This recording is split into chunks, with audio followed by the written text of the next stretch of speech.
الله أكبر الله أكبر الله أكبر لا إله إلا الله الله أكبر الله أكبر ولله الحمد الله أكبر الله أكبر الله أكبر لا إله إلا الله الله أكبر الله أكبر ولله الحمد الله أكبر الله أكبر الله أكبر لا إله إلا الله الله أكبر الله أكبر ولله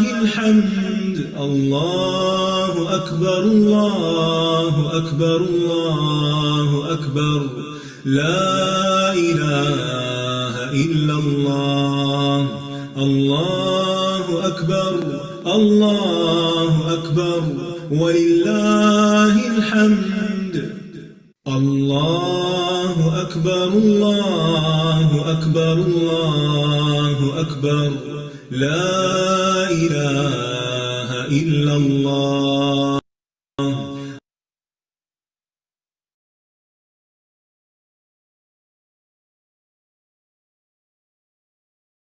أعوذ بالله من الشيطان الرجيم بسم الله الرحمن الرحيم الحمد لله رب العالمين الرحمن الرحيم مالك يوم الدين إياك نعبد وإياك نستعين اهدنا الصراط المستقيم صراط الذين أنعمت عليهم غير المغضوب عليهم ولا الضالين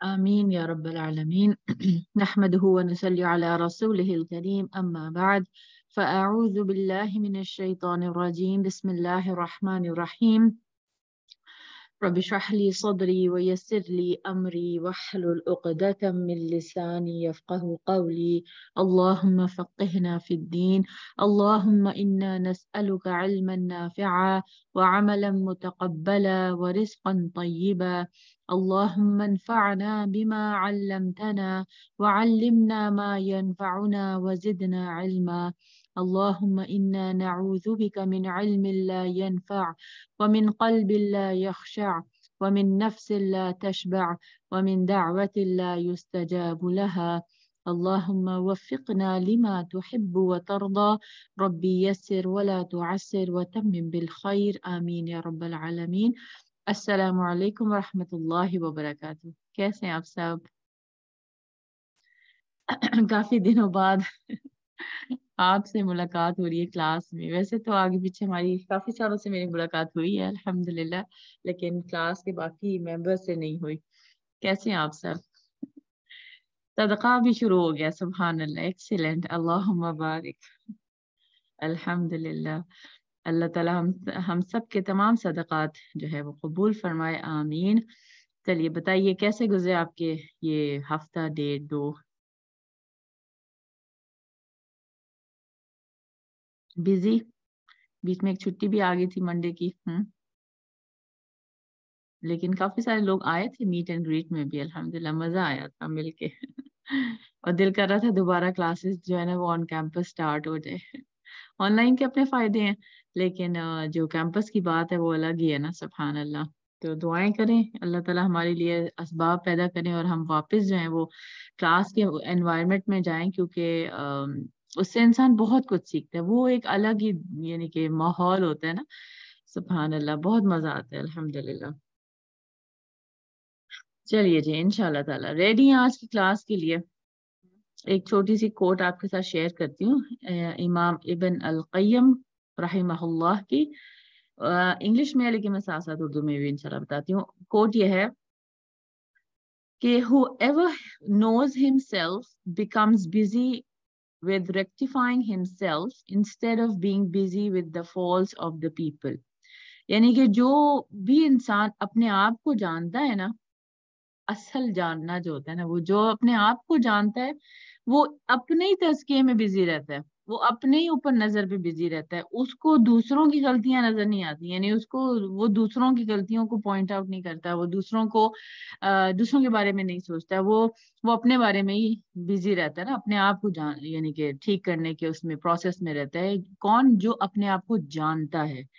And whoever knows his Lord becomes busy with him instead of being busy with the desires of himself. سبحان اللہ. اور جو اپنے رب کو جانتا ہے وہ کس چیز میں بزی ہوتا ہے؟ وہ اللہ سبحانہ تعالیٰ کی ذات میں بزی ہوتا ہے. سبحان اللہ. یعنی اس کو جاننے میں بزی ہوتا ہے، اور وہ اس چیز میں بزی نہیں ہوتا کہ میں یعنی اپنے نفس کو خوش کرنے کے اس میں بزی نہیں رہتا، وہ اللہ کے ساتھ اپنے آپ کو جوڑ لیتا ہے. کتنی خوبصورت بات ہے نا. سبحان اللہ. جو پہلا پارٹ ہے نا وہ تو مجھے بہت ہی اچھا لگا. وہ کیا کہ جو انسان اپنے آپ کو جانتا ہے، ہم سب اپنے کلیم کرتے ہیں نا کہ ہمیں پتہ ہے اپنا، ہم اپنے آپ کو بڑا جانتے ہیں، لیکن سوچنے کی بات ہے کیا واقعی ہم اپنے آپ کو جانتے ہیں؟ اگر اب دیکھیں مجھے جو بات ابو بکر رضی اللہ عنہ کی بہت خوبصورت لگتی ہے نا، وہ یہ کہ ان کا جو لقب ہے الصدیق، وہ کیا ہے؟ جو سچ بولتا ہے، جو سچ کی تصدیق میں رہتا ہے، یعنی کہ وہ پورا ان سائڈ آؤٹ جو ہے وہ سچا انسان ہوتا ہے. وہ پارشلی سچا نہیں ہوتا، ٹھیک ہے، یا وہ اس کا ایک حصہ سچا نہیں ہوتا، بلکہ وہ ہر یعنی سچا پورے کا پورا، یعنی کہ وجود وہ سچ پہ مبنی ہوتا ہے نا. وہ اپنے آپ کے ساتھ بھی سچا ہوتا ہے. ہم لوگ ویسے تو کلیم کرتے ہیں کہ ہم سچ بولتے ہیں اور ہمیں سچ بولنے کی یعنی کہ عادت ہے، اور ہم کوشش کرتے ہیں جھوٹ نہ بولے، لیکن اصل سچ کیا ہے؟ وہ یہ ہے کہ انسان اپنے آپ کو جانے. جب ہمارے اندر کوئی غلطی ہو، جب ہم کوئی اندر سے کوئی غلط کام کر رہے ہو، تو ہمیں پتا ہو کہ میں نے یہ غلط کیا، اور ہم اس کو ٹھیک کرنے کی کوشش کریں بجائے اس کے کہ ہم اس کو جسٹیفائی کریں. تو کسی کو بتانے کی ضرورت ہی نہ پڑے، ہم خود اتنے ویل اویئر ہوں. جیسے آپ کو یاد ہوگا ہم نے کچھ عرصہ پہلے آئی تھنک اس کلاس میں کسی اور میں شاید یہ ذکر بھی کیا تھا کہ انسان اپنے آپ کے ساتھ سچا ہو جائے نا، تو پھر اس کو کسی کو اس کو بتانے کی ضرورت نہیں پڑتی. وہ خود ڈر رہا ہوتا ہے، وہ اللہ تعالیٰ سے جانتا ہوتا ہے. جیسے اس کے حسد کے بارے میں آئی تھنک وہ بات تھی کہ انسان کو پتا ہوتا ہے کہ اس کے اندر کیا جذبات اٹھ رہے ہیں کسی کو دیکھ کے، کسی کی نعمت کو مل کر، یا کسی کے ساتھ کوئی خیر ہو رہی ہو، تو انسان کے اندر جو اٹھ رہا ہوتا ہے وہ اس کو بڑے اچھے سے پتا ہوتا ہے. لیکن ہم اس کو جو ہے نا وہ جسٹیفائی کر دیتے ہیں، یا ہم اس کو یعنی کہ ٹھیک کرنے کی کوشش نہیں کرتے نا. تو اس کے لیے ہمیں دعا بھی کرنی چاہیے کہ اللہ تعالیٰ ہمیں بے نیاز کر دے اور ہمیں حسد جیسی بری تکلیف سے یا بری بیماری سے بچائے. تو وہ کب ہو سکتا ہے؟ جب ہمیں پتا ہو کہ ہمارے اندر یہ جذبات اٹھ رہے ہیں نا. اگر ہمیں یہی نہیں پتا کہ یہ جو میرے اندر نیگیٹو فیلنگز آ رہی ہیں یہ جو ہیں وہ حسد کی ہیں، تو پھر ہم اس کو کیسے ٹھیک کر سکتے ہیں نا.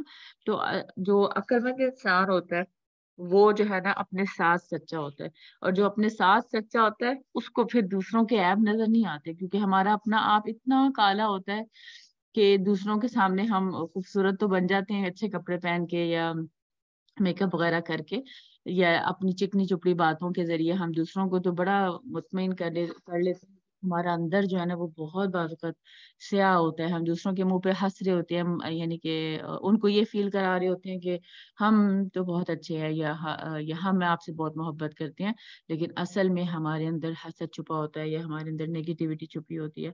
تو اس کو ٹھیک کرنے کی ضرورت ہے. بیسیکلی اپنے آپ کے ساتھ سچا ہونے کی ضرورت ہے، اور اس کا فائدہ دوسروں کو نہیں پہنچے گا، ہمیں خود کو پہنچے گا. اور اگر ہم خود اپنے ساتھ دنیا میں سچے ہو جائیں گے تو پھر انشاءاللہ امید ہے کہ آگے بھی کامیابی ہوگی، کیونکہ پھر ہمیں جو ہے وہ اصلاح کی توفیق میں بھی انشاءاللہ ملے گی نا. تو اس کے لیے دعا بھی کرتے رہنا چاہیے کہ اللہ تعالیٰ ہمیں ہمارے عیب دکھائے اور اس کی اصلاح کرنے کی بھی توفیق عطا کرے جب تک ہم اس دنیا میں ہیں.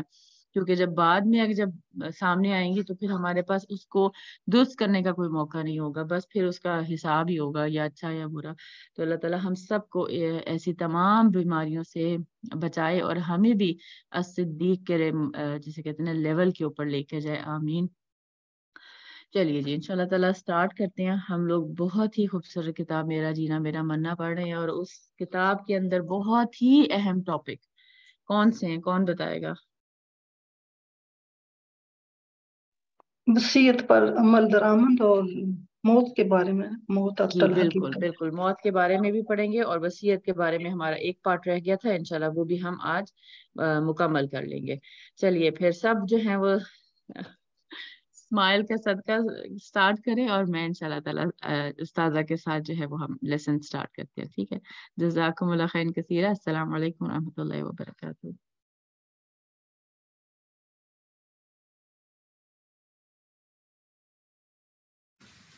بچوں کو تقدیر پر ایمان رکھنے کی وصیت، یعنی آپ اگر اپنے بچوں میں کسی خاص دیکھتے ہیں تو اس کو پن پوائنٹ کر کے بھی آپ وصیت کر سکتے ہیں۔ ولید بن عبادہ کہتے ہیں، میں ایک مرتبہ اپنے والد عبادہ رضی اللہ عنہ کی خدمت میں حاضر ہوا۔ وہ اس وقت بیمار تھے اور میں سمجھتا تھا کہ یہ ان کا مرض الوفات ہے۔ میں نے ان سے عرض کیا، ابا جان مجھے پوری کوشش کر کے کوئی وصیت کر دیجئے۔ انہوں نے کہا مجھے اٹھا کر بٹھا دو، پھر کہا بیٹا تم اس وقت تک ایمان کا ذائقہ نہیں چکھ سکتے اور اللہ کی ذات کے متعلق جو علم ہے اس کی حقیقت نہیں جان سکتے جب تک تم اس بات پر ایمان نہ لاؤ کہ اچھی بری تقدیر اللہ کی طرف سے۔ میں نے عرض کیا، ابا جان مجھے کیسے معلوم ہوگا کہ تقدیر کا کون سا فیصلہ میرے حق میں اچھا ہے اور کون سا برا؟ انہوں نے کہا تم اس بات کا یقین رکھو کہ جو چیز تم سے چوک گئی وہ تمہیں پیش نہیں آ سکتی تھی، اور جو پیش آ گئی وہ چوک نہیں سکتی تھی۔ بیٹا میں نے رسول اللہ صلی اللہ علیہ وسلم کو یہ فرماتے ہوئے سنا ہے کہ سب سے پہلے اللہ نے قلم کو پیدا کیا اور اسے فرمایا لکھو، چنانچہ اس نے قیامت تک ہونے والے واقعات کو لکھ دیا۔ بیٹا اگر تم مرتے وقت اس عقیدے پر نہ ہوئے تو تم جہنم میں داخل ہوگے۔ اب انہوں نے کیا کیا، اپنے بیٹے کو مرض میں کہا اٹھا کے بٹھاؤ، اور خاص طور پر یہ تلقین کی۔ ہو سکتا ہے کہ انہیں نظر آتا ہو کہ بیٹے کو کچھ شک ہے، ڈاؤٹ ہے، یا کہیں بھی آپ دیکھتے ہیں کہ آپ کے مرنے کے بعد لوگ کچھ چیزوں کے بارے میں سیریس نہیں ہوں گے تو اس کے اوپر خاص طور پر لکھ کے جانا چاہیے۔ بچوں کو اللہ سے تقوی اور آپس کے معاملات میں بہتری کی وصیت، یعنی اپنے بچوں کو نصیحت کر کے جا سکتے ہیں، لکھ کے جا سکتے ہیں۔ قیس بن عاصم نے اپنے انتقال سے پہلے اپنی اولاد کو وصیت کرتے ہوئے فرمایا کہ اللہ سے ڈرتے رہنا، اپنے میں سب سے بڑے کو سربراہ بنانا، کیونکہ جب قوم اپنے بڑے کو سردار بناتی ہے تو وہ اپنے باپ کی جانشین ثابت ہوتی ہے، اور جب میں مر جاؤں تو مجھ پہ نوحہ نہیں کرنا، کیونکہ رسول اللہ صلی اللہ علیہ وسلم پر نوحہ نہیں کیا گیا تھا۔ اتنی خوبصورت دلیل دی کہ نبی صلی اللہ علیہ وسلم پر نوحہ نہیں ہوا، مجھ پہ بھی کوئی نہ کرے۔ نوحہ کا تو پتہ نا کیا ہے، کیا ہوتا ہے؟ بین کرنا۔ علم اور ایمان تلاش کرنے کی وصیت۔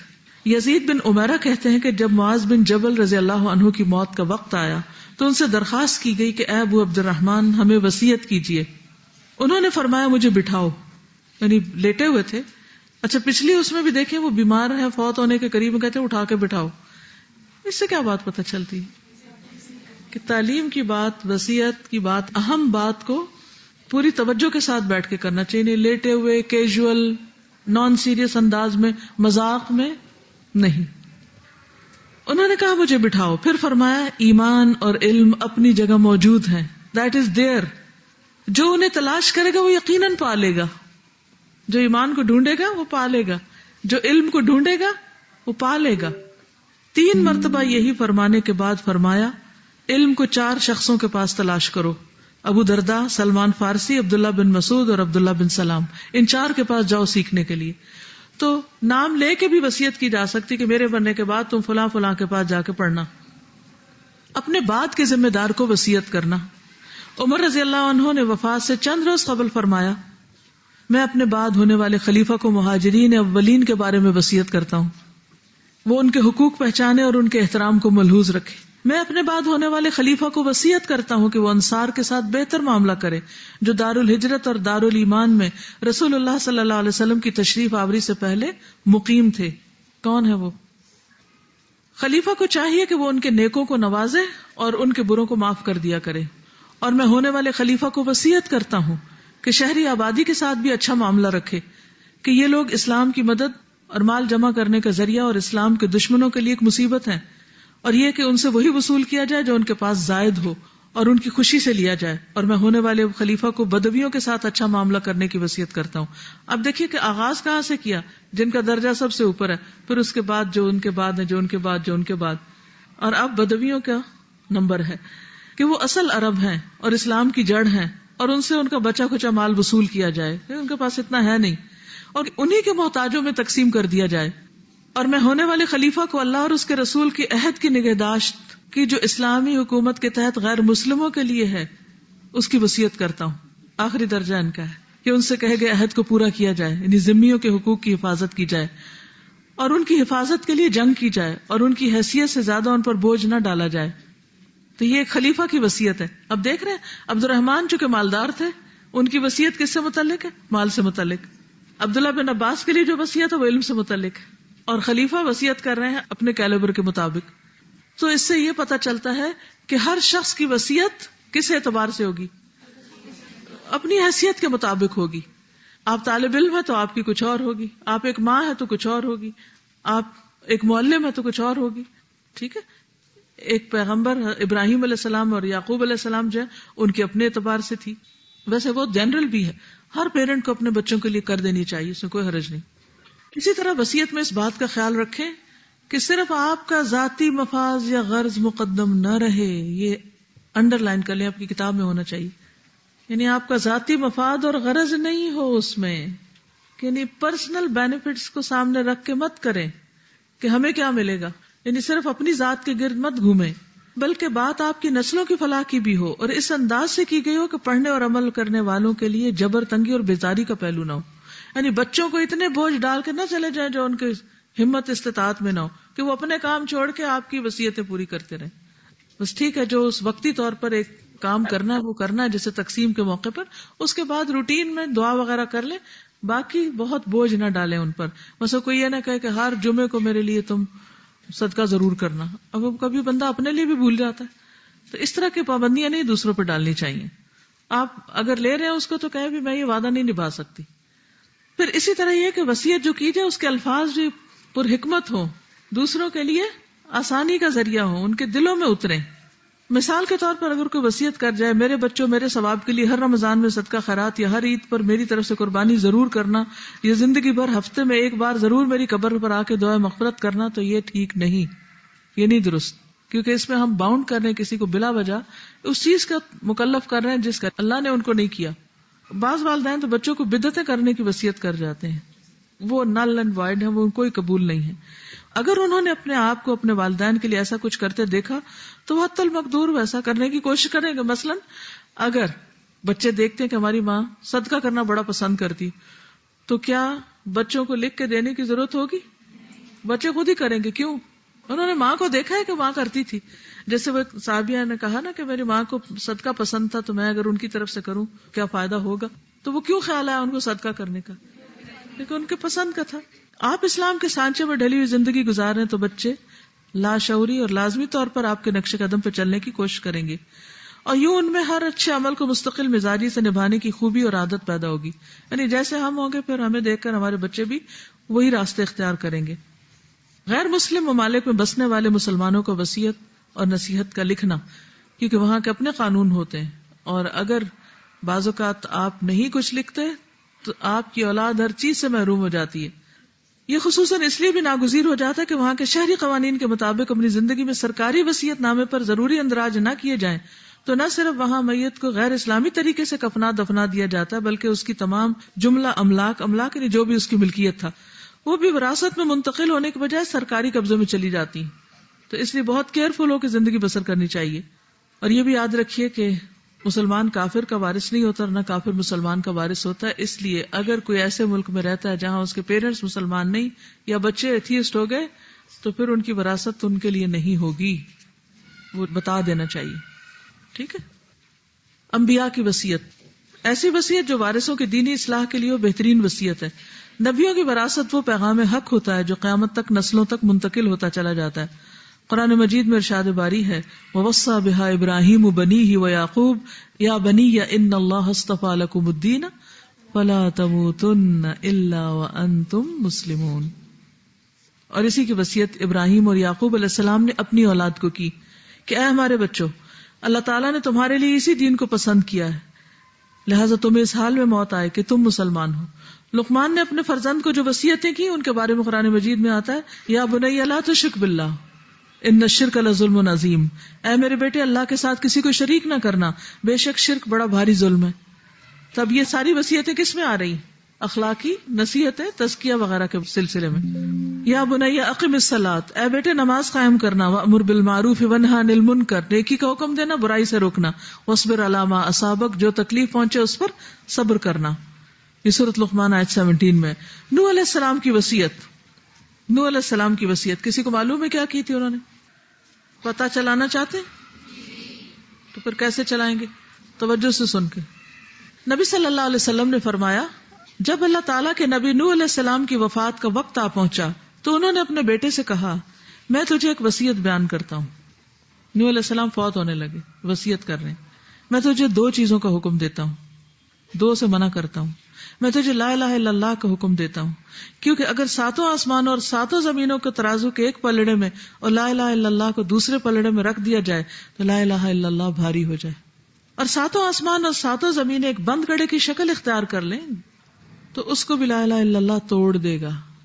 اور دوسری چیز سبحان اللہ و بحمدہ، یہ کلمات ہر چیز کی نماز ہیں، کل قد صلاتہ و تسبیحہ، اور انہی کے ذریعے مخلوق کو رزق دیا جاتا ہے، اور میں تجھے شرک اور تکبر سے منع کرتا ہوں۔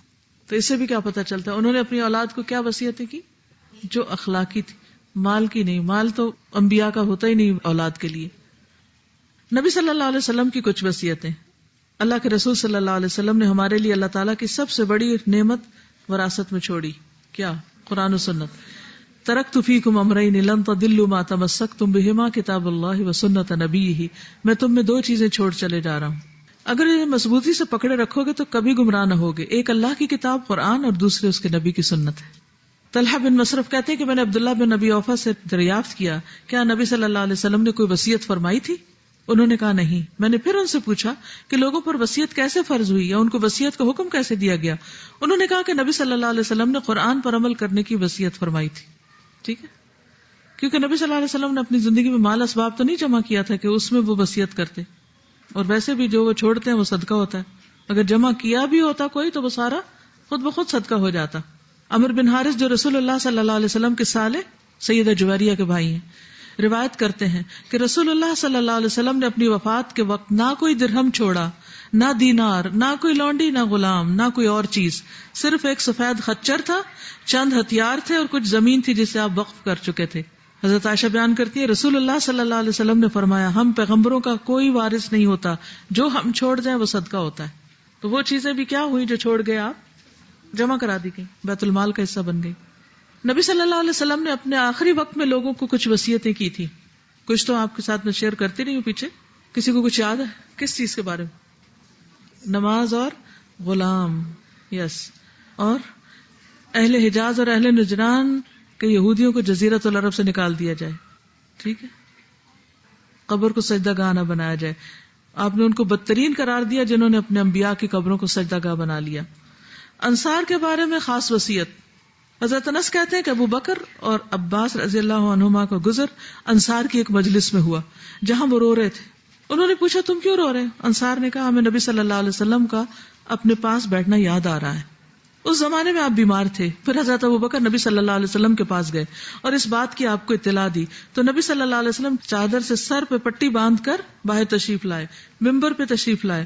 اس کے بعد آپ کبھی ممبر پہ تشریف نہیں لائے، تو گویا آپ کی آخری وصیتیں یہی ہیں۔ آپ نے اللہ کی حمد و ثنا بیان کی، فرمایا میں تمہیں انصار کے بارے میں وصیت کرتا ہوں، ان کے ساتھ حسن سلوک کرنا، ٹھیک ہے، کیونکہ وہ میرے رازدان ہیں، انہوں نے اپنی ذمہ داری پوری کر دی، ہاں ان کے حقوق ابھی باقی ہیں، لہذا تم ان میں سے نیکوکاروں کی نیکی قبول کرنا، خطا کاروں سے درگزر کرنا۔ یہی پھر حضرت عمر نے آگے وصیت کی۔ جمعرات کا دن آیا جب، اور جمعرات کا دن بھی کیسا تھا؟ ابن عباس کہتے ہیں اور پھر آپ اتنا روئے کہ ان کے آنسوں سے سنگریزے بھیگ گئے، یعنی حضرت ابن عباس جب یہ بات کہہ رہے تھے، کہنے لگے جمعرات کے دن رسول اللہ صلی اللہ علیہ وسلم کے مرض میں شدت ہو گئی، آپ نے فرمایا لکھنے کے لیے کوئی چیز لاؤ، میں تمہیں ایک تحریر لکھ دوں جس کے بعد تم کبھی گمراہی میں نہ پڑ سکو گے. پھر لوگوں نے جھگڑا کیا، حالانکہ نبی صلی اللہ علیہ وسلم کے پاس جھگڑا کرنا مناسب نہ تھا. لوگوں نے عرض کیا کہ آپ جدا ہو رہے ہیں؟ فرمایا مجھے چھوڑ دو، میں جس حال میں ہوں وہ اس سے بہتر ہے جس کی طرف تم مجھے بلا رہے ہو. اور آپ نے وفات کے وقت 3 وصیتیں کی. مشرکوں کو جزیرۃ العرب سے نکال دو، قاصدوں کو اسی طرح انعام دینا جیسے میں ان کو دیا کرتا تھا. قاصد کون؟ یعنی جو دوسرے ایمبیسیڈرز آتے ہیں. اور تیسری وصیت وہ کہتے ہیں میں خود بھی بھول گیا، راوی کہتے ہیں. پھر آپ نے حجۃ الوداع کے موقع پر کیا وصیت کی تھی کہ جو حاضر ہیں وہ کیا کرے؟ غائب کو پہنچا دیں یہ علم. پھر لوگوں کو کہا کہ میرے بعد کافر نہ ہو جانا، اور کون سا مہینہ ہے حرمت والا، کون سا دن، کون سا، وہ ساری آپ کی وصیتیں ہیں جو آپ نے ایک بڑے مجمع میں کی تھی آخری حج کے موقع پر. پھر اختلافات میں سنت کو لازم پکڑے رکھنا. پھر موت کے اندیشے کو سامنے رکھتے ہوئے تقوی اور بھلائی کی وصیت کی. اللہ کا کلمہ بلند کرنے والوں کے لیے خاص وصیت کی. عثمان بن ابو عاص سے روایت ہے رسول اللہ صلی اللہ علیہ وسلم کی آخری وصیت مجھے یہ تھی کہ میں ایسا مؤذن مقرر کروں جو اذان پہ اجرت نہ لے. یہ آپ نے خاص ان کو آخری بات کہی تھی جسے وہ اپنے لیے وصیت کرتے. تو ہمیں بھی اپنے گھر والوں کو کس چیز کی وصیت کر کے جانا چاہیے کہ وہ ہمارے بعد کیا نہ کریں. سب سے پہلے تو موت کے فوراً بعد لوگ کیا کرنے لگتے ہیں؟ واہ ویلا، چہرہ پیٹنا، سینہ پیٹنا، بال نوچنا، ٹکرے مارنا، کپڑے پھاڑنا، ایسی حرکتیں کرنا. ان سے روک دینا چاہیے کہ ہمارے پر کوئی نہ کرے. اگر پھر وہ کرے تو اپنے ذمہ دار خود ہیں، ہم بری ذمہ ہیں. ٹھیک ہے. پھر میری جدائی میں اسلام کے خلاف کوئی بات نہ کرنا، یہ بھی نصیحت کر دینی چاہیے. میرا غسل، کفن، جنازہ، نماز جنازہ سب سنت کے مطابق ہو، قبر سادہ ہو، وغیرہ وغیرہ، وہ باتیں جو میں نے آپ کو ابھی وصیت میں پڑھ کے بھی سنائی. اور میرے ترکے میں سے اتنی رقم جو ہے وہ فی سبیل اللہ کاموں میں فلاں جگہ لگا دی جائے. اگر یہ بھی آپ یعنی کہ اوپن اینڈڈ وصیت کرتے نا میرے مال کو اللہ کے راستے میں لگا دیں تو ان کو نہیں سمجھ آئے گی کیا کہاں لگانا. تو اسپیسیفکلی بتائیں کہ اس جگہ پر، اس کام میں، اس مد میں. حذیفہ بن یمان کی وصیت کتنی حیرت انگیز ہے. فرماتے ہیں جب میں وفات پا جاؤں تو کسی کو اطلاع نہ دینا. ممکن ہے یہ نائی میں شمار ہو. نائی کہتے ہیں شہرت کی خاطر لوگوں کو بتانا فلاں فوت ہو گیا اور اس کے کارنامے بیان کرنا. لیکن ویسے تو جنازے کے لیے اطلاع دی جائے گی کہ جنازہ پڑھے. مسنون طریقے پر کفنانے دفنانے کی وصیت کرنا.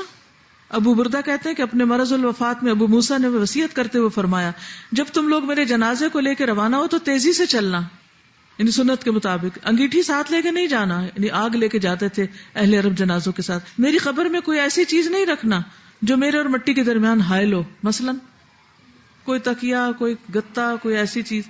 میری قبر پہ کچھ تعمیر نہیں کرنا. میں تمہیں گواہ بناتا ہوں میں ہر اس شخص سے بری ہوں جو بال نوچے، واویلا کرے، گریبان چاک کرے. لوگوں نے پوچھا آپ نے اس حوالے سے کچھ سن رکھا؟ کہا ہاں، میں نے رسول اللہ صلی اللہ علیہ وسلم سے یہ باتیں سنی، اس لیے میں تمہیں اس سے منع کر رہا ہوں. اسی طرح کسی خاص فرد کو جنازہ پڑھانے کے لیے کہا جا سکتا ہے کہ فلاں کو کہنا وہ میرا جنازہ پڑھائے. بالکل. قتادہ کہتے ہیں کہ عثمان رضی اللہ عنہ کی نماز جنازہ زبیر رضی اللہ عنہ نے پڑھائی اور انہیں دفن کیا، کیونکہ عثمان رضی اللہ عنہ نے انہی کو وصیت کی تھی یہ کرنے کی. بقیع میں دفن کرنے کی وصیت کرنا آپ نہ کرنا، کیونکہ یہاں سے آپ کو لے جانا بہت مشکل ہے. زندگی میں جانا مشکل ہے تو موت کے بعد میت کو لے جانا تو کئی گنا زیادہ مشکل ہے. اور وہ باہر سے لیتے بھی نہیں کسی کو اس طرح، اللہ یہ کہ کسی کا بہت بڑا کوئی کارنامہ ہو. وہ معلوم ہے کہ ایک اسکالر تھے احسان الہی ظہیر، جو فضل الہی صاحب کے بھائی تھے، تو ان کی جب بم بلاسٹ میں یعنی وفات ہوئی، شہادت ہوئی، جو بھی، تو سعودی حکومت نے خود ان کو یہ فیسلٹی دی اور ان کی لاش وہاں لے جائے گی اور بقیع میں دفن کی گئی. خوش قسمت لوگ ہیں. لیکن یہ خوش قسمتی کس کے حصے میں آتی؟ جب آپ کچھ کریں، جب آپ سنت کی خدمت کریں یا آپ برت ہوں کہ پھر رسول اللہ صلی اللہ علیہ وسلم کے قریب دفن ہوں، ان کی سنت کا دفاع کریں، کوئی ایسا کام کریں کہ واقعی آپ کو وہاں لے جایا جائے. لیکن اگر دنیا میں نہ لے جایا جا سکے تو آخرت میں تو آپ کے ساتھ ہونا انشاءاللہ، مگر اس کے لیے کچھ کرنا پڑے گا. محض امتی ہونے کے دھوکے میں مت رہیں کہ کام سارے ان کے خلاف ہوں اور امتی کا سٹیکر لگائے رکھیں. اپنے عمل سے امتی نظر آئیں. حضرت عائشہ رضی اللہ تعالی عنہا نے عبداللہ بن زبیر کو وصیت کی کہ مجھے آپ صلی اللہ علیہ وسلم اور ان کے ساتھیوں کے ساتھ دفن نہ کرنا، بلکہ میری دوسری سوکن بہنوں کے ساتھ بقیع غرقد میں مجھے دفن کرنا. میں پاکیزگی میں برتری نہیں چاہتی کہ میری بڑی تعریف ہو. دیکھیے کتنی ہمبل تھی، اتنے کام کرنے کے باوجود جو ان کی کنٹریبیوشن ہے وہ دوسری سوکنوں کی نہیں ہے، لیکن پھر بھی کہا نہیں مجھے وہیں دفن کر دینا انہی کے ساتھ. حالانکہ آپ چاہتی کیا تھی کہ حضور صلی اللہ علیہ وسلم کے ساتھ دفن ہو، لیکن اپنی جگہ پھر حضرت ابو بکر کو دی، پھر حضرت عمر. تو جب تک حضرت ابو بکر تھے تو ٹھیک تھا، لیکن جب حضرت عمر آ گئے تو انہوں نے مناسب یہ سمجھا کہ عام قبرستان میں چلی جاؤں. جنازہ جلدی لے جانے کی وصیت. ابو ہریرہ کو جب موت آئی رضی اللہ عنہ تو انہوں نے کہا میری قبر پہ خیمہ مت لگانا, کوئی اوپر کمرہ نہیں تعمیر کرنا, نہ میرے ساتھ آگ لے جانا اور مجھے جلدی لے جانا. یقیناً میں نے اللہ کے رسول صلی اللہ علیہ وسلم کو فرماتے ہوئے سنا کہ جب نیک شخص کو اس کی چارپائی پہ رکھا جاتا ہے تو وہ کہتا ہے مجھے جلدی لے چلو, جلدی لے چلو. یہ نہیں کہ کبھی یہاں روکا اور کبھی اس کو سیاسی جنازہ بنا دیا, جیسے آج کل رواج پڑ گیا کہ مردوں کی سیاست کی جاتی, لاشیں لے کے رکھ لیتے ہیں اور لوگوں کو اس پر اکٹھا کرتے ہیں, ایموشنل بلیک میل. یا پھر یہ ہے کہ ان کے جلوس نکالے جاتے ہیں لاشیں اٹھا اٹھا کے, اور وہ پورا پورا دن جو ہے وہ لوگوں کے کندھوں پہ لٹکی رہتی ہیں لاشیں. تو یہ بے حرمتی ہے ان کی. ان کو ساتھ تو نہیں نہ کھیلیں, ان کو تو اپنے مقام پہ پہنچائیں, اور باقی آپ کو جو کرنا ہے وہ اس کے لیے کوئی آسان طریقہ نکالیں. اور برے شخص کو جب اس کی چارپائی پہ رکھا جاتا ہے تو وہ کہتا ہے تباہی تمہارے لیے, مجھے کہاں لے کے جا رہے ہو, مجھے کہاں لے کے جا رہے ہو. پھر قبر پہ 2 شاخیں لگانے کی وصیت. بریدہ اسلمی صحابی نے وصیت کی کہ ان کی قبر پر 2 شاخیں لگا دی جائیں. کیوں؟ کیونکہ نبی صلی اللہ علیہ وسلم نے ایک شخص کو جس کی قبر میں اس کو عذاب ہو رہا تھا اس کے لگائی تھی کہ شاید جب تک یہ ہری رہیں تو اس کے عذاب قبر میں تخفیف ہو جائے. اس سے میں یہ سوچتی ہوں کہ درخت لگانا, اور ویسے بھی یہ نہیں کہ قبر کے اوپر ہی درخت لگانا, کہیں بھی درخت لگانا, شاخیں لگانا اور ہریالی کا اہتمام کرنا ایک بہت بڑا نیکی کا کام, اور یہ بھی صدقہ جاری ہے. جب تک آپ کے لگائے ہاتھوں کا درخت پھلتا پھولتا رہے گا, اسے جتنی آکسیجن نکلے گی روز کا صدقہ ہوتا رہے گا آپ کی طرف سے. ہم کسی ایک گھر میں رہتے تھے, اسلام آباد میں رینٹ کے گھر میں تھے, تو وہاں میری بیٹی نے ایک درخت لگایا.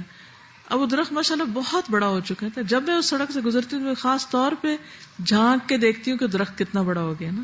وہ اب ملک میں نہیں ہے, لیکن مجھے ہمیشہ خوشی ہوتی ہے کہ اس کے ہاتھوں کا لگا ہوا ایک درخت جو وہ لوگوں کو اور کچھ نہیں تو آکسیجن ہی دے رہا ہے. دیکھیں بعض اوقات یہ ہے کہ درخت پھل نہ بھی دے, ویسے تو وہ آم کا ہے, لیکن چونکہ اس میں پابند کاری نہیں ہوئی تو وہ آم نہیں لگتے اس کو, لیکن سال کا ایک بڑا حصہ سایہ دیتا ہے, آکسیجن دیتا ہے. تو اس طرح کے بھی کام ہمیں اپنی زندگی میں بھی کرنے چاہیے. صرف وصیت کر کے دوسروں پہ نہیں بوجھ ڈالیں کہ وہ ہمارے لیے کچھ کر دیں. جب تک اللہ نے ہمارے ہاتھ پاؤں سلامت رکھے, کچھ نہ کچھ نیکی کے کام جو پتہ چلتے جائیں وہ کرتے چلے جائیں ساتھ ساتھ. اچھی وصیت کا پھل. سلمان فارسی کا سفر ایمان. سلمان فارسی رضی اللہ عنہ حق کی تلاش میں نکلے. جب نکلے تو عیسائی پادریوں کی وصیت کی وجہ سے نبی صلی اللہ علیہ وسلم تک پہنچے. یعنی اس نقطے کو ہم عام طور پہ بھول جاتے ہیں. مثلاً آپ اپنے بچے کو اگر یہ کہتے ہیں میرے بعد فلاں اسکالر کے پاس جا کے پڑھنا فار ایگزامپل, تو وہ ہو سکتا ہے کہ آپ کے کہنے کی وجہ سے وہاں چلا جائے تو آپ کے لیے صدقہ جاریہ بن جائے. تو یہاں آپ دیکھیے کہ یہ تو اپنے گھر سے حق کی تلاش میں نکلے, انہیں نہیں پتا کہاں جانا ہے, لیکن وہ جس کے پاس گئے انہوں نے اس کو آگے بھیجا حتیٰ کہ وہ نبی صلی اللہ علیہ وسلم تک پہنچ گئے. تو اچھی وصیت کا اچھا پھل ہوتا ہے, دوسرے کے لیے ایک اچھی رہنمائی بھی ثابت ہوتی ہے. بعض اوقات وہ بیان کرتے ہیں کہ وہ ایک عیسائی پادری کے پاس گئے, میں نے اسے پنجگانہ نماز پڑھنے والے کو اس سے زیادہ افضل, اس کی نسبت دنیا سے زیادہ بے رغبت اور رات عبادت کرنے والا کسی کو نہیں دیکھا. یعنی میں نے سب سے زیادہ اچھی عبادت کرنے والا اس کو پایا, دن میں بھی اور رات کو بھی اور نیکی کے کاموں میں بھی. میں اس کی خدمت میں رہنے لگا اور اس سے مجھے ایسی محبت ہو گئی کہ اس سے پہلے کسی سے نہیں ہوئی تھی. میں اس کے پاس ایک عرصے تک رہا, بالآخر وہ مرنے لگا. میں نے اس سے پوچھا, اے فلاں, میں تمہارے ساتھ رہا اور تجھ سے ایسی محبت کی کہ اس سے پہلے کسی سے نہ کی. اب اللہ کا حکم آ گیا, مجھے کسی کے پاس رہنے کی وصیت کر دو.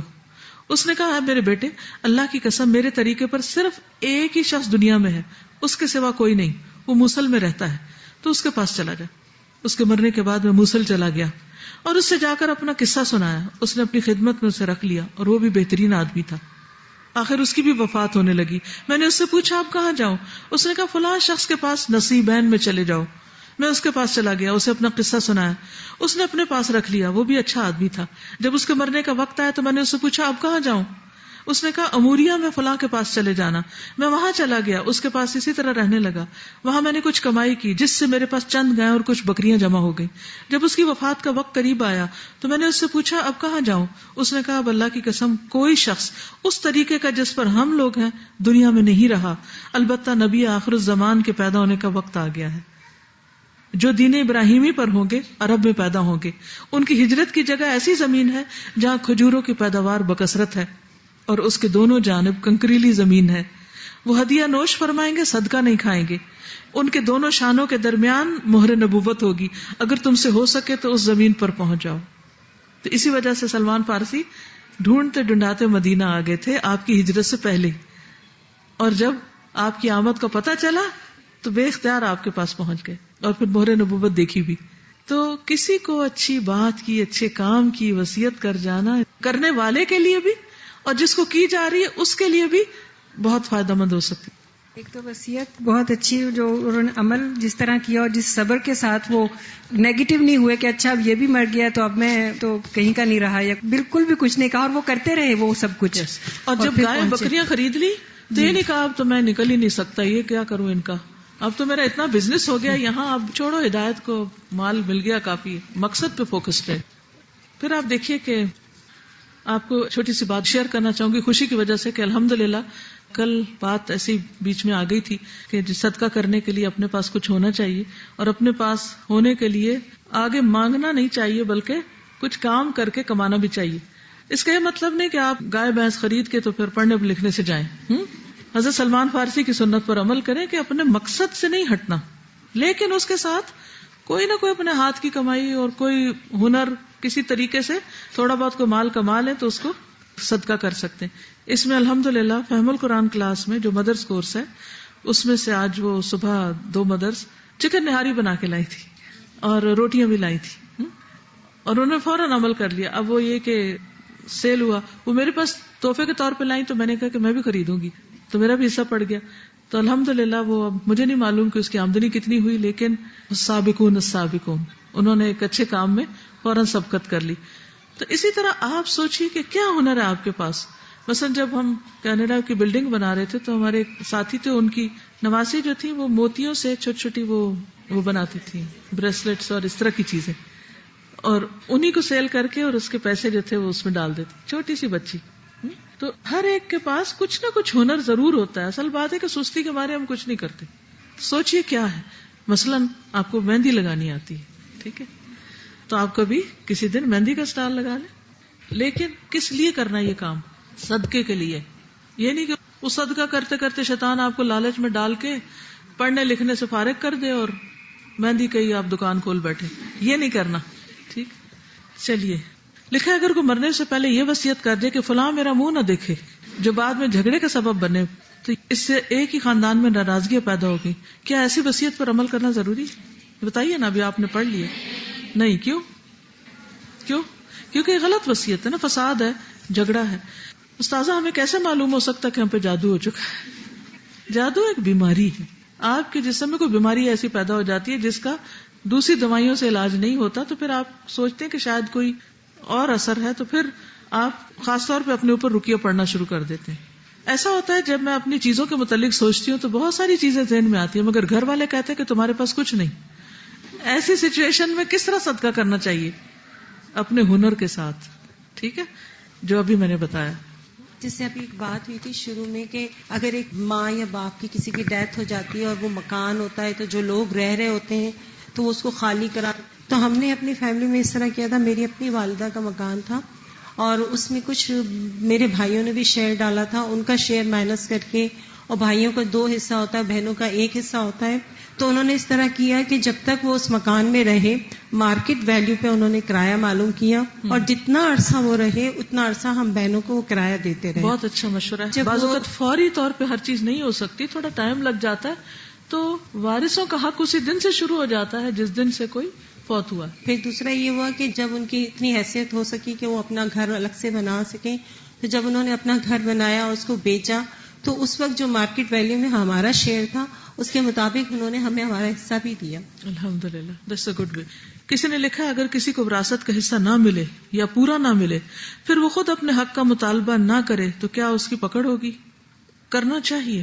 پکڑ کا مجھے نہیں پتا، لیکن اصل بات یہ ہے کہ اگر آپ کسی کو ظلم پر اکسا رہے ہیں یا ظلم کی اجازت دے رہے ہیں تو اس اعتبار سے ٹھیک نہیں. لیکن اگر آپ معاف کرنا چاہیں تو پھر معاف بھی کر سکتے ہیں. دیکھیں ہوتا ہی ہے نا کہ مثلاً جیسے بھائی رہ رہا ہے اور اس بچے ہیں چھوٹے چھوٹے، آپ اپنے پاس سب کچھ ہے تو آپ سوچتے ہیں کہ چلو میرے پاس تو ہے تو اس نے اتنا دے دیا اور اتنا نہیں دے سکتا، میں صدقہ کر دیتی ہوں. بہترین صدقہ رشتہ دار کو دینا ہے. تو اس صورت میں آپ اسے کہیں بھی ٹھیک ہے بھائی میں نے معاف کیا.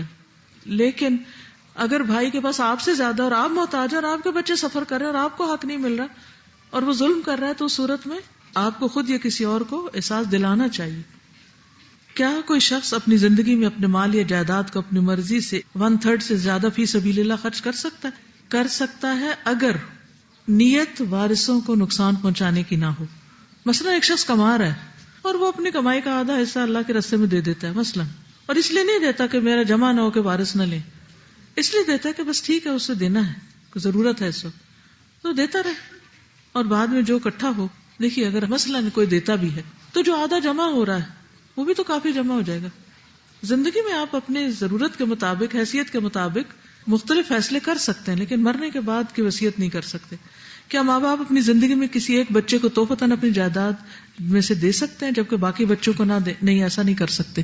سب بچوں کو دینا چاہیے، یا یہ کہ باری باری اگر دینا ہے کہ اب اتنی رقم جمع ہوگی ایک کو دے دیں، اب اتنی ہوگی دوسرے کو دے دیں، اب تیسرے کو دینا ہے، تو باقی بچوں کو پتا ہو کہ اتنی اس کو مل گئی. جب ورثہ تقسیم ہو تو پھر باقی بچوں کو اس کے مطابق بھی ملے اور پھر ورثہ بھی ملے.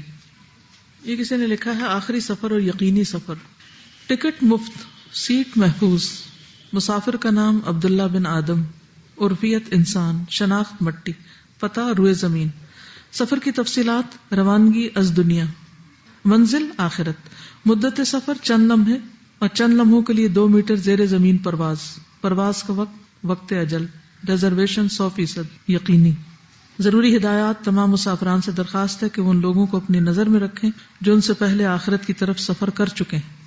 مزید تفصیلات کے لیے قرآن و حدیث کو بغور پڑھیں اور ان پر عمل کریں. اگر کچھ سوالات درپیش ہوں تو جواب کے لیے محقق علماء سے رجوع کریں. سامان سفر کی تفصیلات: ہر مسافر اپنے ساتھ 5 میٹر سفید لٹھا اور تھوڑی سی روئی لے جا سکتا ہے. یاد رکھیے آپ کے کام آنے والا سامان صرف نیک اعمال، صالح اولاد اور وہ علم ہے جس سے بعد میں دوسرے لوگ فائدہ اٹھائیں گے. اس کے علاوہ سامان سفر ساتھ لانے کی کوشش کی گئی تو اس کے ذمہ دار آپ خود ہوں گے، یعنی گناہ جمع کر کے لائے. تمام مسافران سے درخواست ہے کہ وہ پرواز کے لیے ہر وقت تیار رہیں. پرواز سے متعلق معلومات کے لیے قرآن و حدیث سے مزید رہنمائی لیں. مزید برآں 5 وقت روزانہ اللہ کے گھر کی حاضری ضروری ہے. آپ کی سہولت کے لیے دوبارہ عرض ہے کہ آپ کی سیٹ ریزرو ہو چکی ہے. اس سلسلے میں کسی گارنٹی کی ضرورت نہیں. امید ہے آپ سفر کے لیے تیار ہوں گے. ہماری نیک تمنائیں اور دعائیں آپ کے ساتھ ہیں. بہت خوبصورتی کے ساتھ آخری سفر کے ساتھ اس کو ریلیٹ کیا گیا ہے. سبحانک اللہم و بحمدک، اشہد ان لا الہ الا انت، استغفرک و اتوب الیک. السلام علیکم و رحمۃ اللہ وبرکاتہ. نحمده ونصلی علی رسولہ الکریم، اما بعد فاعوذ باللہ من الشیطان الرجیم. بسم اللہ الرحمن الرحیم. رب اشرح لی صدری ویسر لی امری واحلل عقدۃ من لسانی یفقہوا قولی. ایسا ہے کہ پچھلے 2 دن چونکہ میں نے چند سوالوں کے جواب دیے تو نتیجہ یہ ہوا کہ سوالوں کی ایک بھرمار ہو گئی، اور ان میں سے کسی سوال پر ہارڈلی نام یا کورس کا نام یا وہ لکھا ہو کہ میں واپس ان سے کانٹیکٹ کر سکوں. تو آپ کو بارہا پچھلے بیچز کو سوال کے آداب بتائے جا چکے ہیں. جن لوگوں کو معلوم نہیں وہ دوبارہ سیکھ لیں. سب کورس انچارجز کلاس میں سوال کرنے کے آداب جو ہیں ان پر دوبارہ اسٹوڈنٹس کو گائیڈ کر دیں، جس میں سے اہم چیز یہ ہے کہ سوال لکھنے والے کا نام اور کورس کا نام اور گروپ نمبر ضروری ہے. جن سوالوں پر نام نہیں ہوگا وہ اٹینڈ نہیں کیے جائیں گے، کیونکہ اگر میں سوال جواب کا سیشن شروع کر دوں تو میں ایک صفحہ بھی آگے نہیں پڑھا سکتی، مشکل ہو جائے گی. اور بہت سے آپ کے سوال جو تھے وہ بہت پرسنل نوعیت کے بھی تھے، وہ کلاس میں ڈسکس بھی نہیں ہو سکتے. ٹھیک ہے نا. پھر یہ ہے کہ کچھ سوال ارریلیونٹ تھے، تو ارریلیونٹ سوال نہیں کریں، کیونکہ جو چیزیں آگے آ رہی ہیں یا جو جہاں آئیں گی اس کے مطابق ہی ان کو ڈیل کیا جائے تو بہتر. کیونکہ آپ دیکھیے کہ علم ہماری ضرورت ہے نا، جیسے کھانا پینا ضرورت ہے. ہمارے جسم میں بعض اوقات مختلف چیزوں کی ڈیفیشنسی ہوتی ہے نا. ڈاکٹر کہتے ہیں جی کیلشیم کی کمی ہے، یا کیا کہتے ہیں بلڈ کی کمی یا آئوڈین کی کمی وغیرہ وغیرہ. کیا یہ ممکن ہے کہ آپ ایک ہی دن میں کیلشیم کی ایک پوری بوتل کھا لیں اور آپ کی کمی پوری ہو جائے؟ نہیں ہو سکتا نا. کیا کرنا پڑے گا؟ روزانہ کھانی پڑے گی، مستقل کھانی پڑے گی، اور پھر اس کو مینٹین رکھنا پڑے گا. تو علم بھی ایسے ہی ہے. اگر آپ یہ سمجھیں کہ ایک دن میں سب کچھ ہی بتا دیا جائے تو یہ پاسبل نہیں. ٹھیک. اور ایک دن میں بتایا وہ سب یاد بھی نہیں رہتا، پھر بھول جاتا ہے. تو تھوڑا تھوڑا روزہ جو آپ پڑھتے ہیں وہ زیادہ بہتر ہے. اور بجائے اس کے کہ جب کلاس میں کوئی چیز پڑھائی جا رہی ہے تو آپ اپنے ذاتی مسائل پہ غور و فکر شروع کر دیں، بہتر ہے کہ جو پڑھایا جا رہا ہے اس پہ توجہ رکھیں. کل ماشاءاللہ جو فہم القرآن کلاس نے اسٹال لگایا اس کی بہت اچھی فیڈ بیک رہی، اور الحمدللہ انہوں نے اپنی ساری ڈونیشن پبلیکیشنز کے کام کے لیے جمع کرا دی. اللہ تعالیٰ ان سب کے لیے صدقہ جاریہ بنائے. یہ لکھتی ہیں کہ میں نے اپنی کمائی سے صدقہ کرنے کی بات جب ہال میں سنی تو میں نے عزم کر لیا کہ میں اپنے بنائے ہوئے چھوٹے گریٹنگ کارڈز ہاسٹل میں سیل کروں گی. اچھا ڈیزائن بنایا انہوں نے، یہ چھوٹے چھوٹے ماشاءاللہ بہت اچھا آرٹ ہے، زبردست. اب یہ سادے کاغذ کے اوپر انہوں نے چھوٹی چھوٹی چیزیں جو ہیں وہ لکھی. ہمیشہ بنانی وہ چیز چاہیے جو ایک دفعہ انسان دیکھ کے پھینک نہ دے، بلکہ اس کو ریمائنڈر کے طور پر رکھے. اور آرٹ کے ساتھ میسج بہت ضروری ہے. میں بار بار یہ بات ہمیشہ لوگوں کو بتاتی ہوں اور ہمیشہ ہی لوگ اس کو اوور لک کر دیتے ہیں. ہمارا اصل مقصد آرٹ ہو یا کیلیگرافی ہو یا کوئی بھی چیز ہو تو کیا ہے؟ ہم یہ سب کچھ کیوں کریں؟ صرف پیسے کمانے کے لیے نہیں. کیا کرنا ہے؟ میسج دینا ہے، میسج کنوے کرنا ہے، ریمائنڈرز دینے ہیں، اور کچھ نہیں. تو اگر اللہ تعالیٰ کی کچھ صفات کا ذکر یا کوئی اچھی کوٹیشن یا کوئی اچھی بات، چاہے ایک لفظ یا دو لفظ، مثلا اگر کسی کے اوپر لکھ دیں کیپ اسمائلنگ، کتنا خوبصورت کارڈ ہے یہ. اگر اس کے کسی ایک حصے میں کیپ اسمائلنگ لکھا ہوا ہو اور آپ اس کو خرید کر کہیں اسٹک کر دیں اور جب دیکھیں اسمائل کریں، کیا ہوگا؟ ریسورسز بھی بچیں گے اور ایک فائدے کی چیز ہو جائے گی نا. لیکن اگر اس پہ صرف پھول ہوں گے تو کیا ہوگا؟ وہ دیکھ کے دل خوش ہو جائے گا اور اس کے بعد یا آپ کہیں اندر رکھ دیں گے یا کہیں لٹکا بھی دیں گے، مگر لرننگ نہیں ہے اس میں. علم ہر چیز سے افضل ہے، مال سے، خوبصورتی سے، دنیا کی ہر چیز سے زیادہ بہتر چیز ہے. تو اس علم کو حاصل کرنے کے بھی حریص ہوں، اسے دینے کے بھی جو بھی مینز مل جائیں، جو بھی طریقہ مل جائیں. لیکن ایسا نہیں کہ دوسروں کے سر پہ سوار ہو جائے. چھوٹے چھوٹے میسجز، چھوٹی چھوٹی باتوں کے ذریعے، ٹھیک، یا اس سے ریلیونٹ آیات لکھ لیں اندر یا کوئی بھی پیغام. لیکن بہت ہی اچھی ایفرٹ ہے جنہوں نے بھی کی. اس مقصد کی تکمیل کے لیے چند کمپیوٹر شیٹس اور رنگ برنگے مارکر پکڑے اور اللہ کا نام لے کر جو مینا کاریاں اور پھول بیلیں آتی تھی بنانا شروع کر دی. اس ایکٹیویٹی نے میرے اندر خود اعتمادی اس حد تک بڑھا دی کہ میرا ہاتھ رواں ہو گیا، دماغ نت نئے ڈیزائن بننے کے لیے کھل گیا اور اللہ کی تعریف دل میں جاری ہوتی گئی کہ وہ کس طرح اپنی راہ میں جدوجہد کرنے والوں کی مدد کرتا ہے. الحمدللہ ہاسٹل میں بہت اچھا فیڈ بیک ملا. اس کوشش کو باجیوں نے بھی سراہا اور مجھ سے کارڈ خریدے، اس لیے میں ان کی مشکور ہوں. میں چاہتی ہوں جس طرح میں نے یہ ٹیلنٹ استعمال کیا، میری ساتھی طالبات بھی اپنے ٹیلنٹ کو پہچانے اور خود ہی کو بلند کریں. اللہ تعالیٰ اس سے بھی بڑے کام اپنی راہ میں کرنے کی توفیق مجھے عطا کرے. میں نے اپنے ہاتھ کی کمائی سے ہاسٹل کی بیڈ شیٹس میں حصہ ڈالا ماشاءاللہ. ایک کام اور کر لیں، جیسے حضور صلی اللہ علیہ وسلم نے حضرت شفاء کو کہا تھا کہ حفصہ کو یہ سکھا دو، تو میں آپ سے بھی، آپ جو بھی ہیں، میں آپ سے ریکویسٹ کرتی ہوں کہ یہ آپ اپنی ساتھیوں کو سکھا دیں، ٹھیک ہے، تاکہ وہ بھی ایک سٹیپ آگے بڑھ جائیں. ان کے پاس بھی کوئی ہنر آ جائے گا تو ان کے اندر بھی اعتماد پیدا ہو جائے گا. اور جب اعتماد پیدا ہوگا تو اس کا کیا فائدہ ہوگا؟ ہم اعتماد کیوں پیدا کریں اپنے اندر؟ کیوں کریں؟ ہمیں اعتماد کس کے لیے چاہیے؟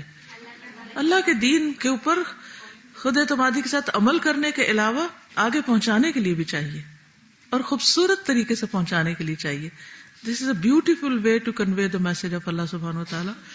کیونکہ اللہ سبحانہ وتعالی نے جتنے پرندے اور جو مچھلیاں اور جہاں جہاں رنگ اور ڈیزائن بنائے ہیں، اٹس امیزنگ. کوئی آرٹسٹ ایسا بنا ہی نہیں سکتا.